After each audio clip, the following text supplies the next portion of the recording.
Hello guys, welcome to Tad with Ojaswini. मी समृद्धी तुमचं सगळ्यांचं स्वागत करते आहे.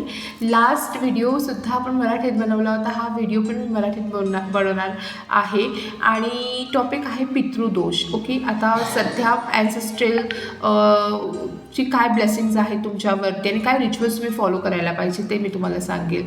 लवकरच आपला पितृपक्षसुद्धा सुरू होणार आहे. त्याच्याबद्दल आपण रीडिंग बघूच, पण तुम्हाला स्पेसिफिकली काय काळजी घेतली पाहिजे मी तुम्हाला सांगते.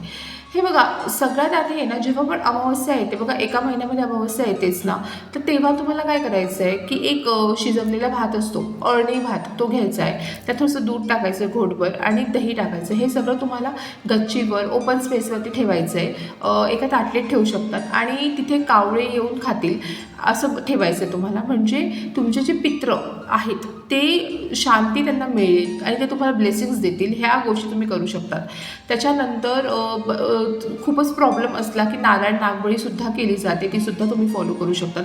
आणि असेच काही प्रॉब्लेम्स असतील तर तुम्ही मला कनेक्ट करा, मी तुम्हाला त्याच्याबद्दल व्यवस्थित रेमेडीज देईल. काय आहे आपल्याकडे भरपूर रेमेडीज आहेत, फ्री रेमेडीज आहेत, पेड रेमेडीज आहेत, सगळ्या गोष्टी आहेत, त्या आपण सगळं बोलूयात. याच्यावरती बरेच उपाय आहेत ज्यांच्यावर ते आपण करू शकतो. तर नक्की तुम्ही मला कनेक्ट करा, मी तुम्हाला सांगेन. Okay, thank you so much for attending my session.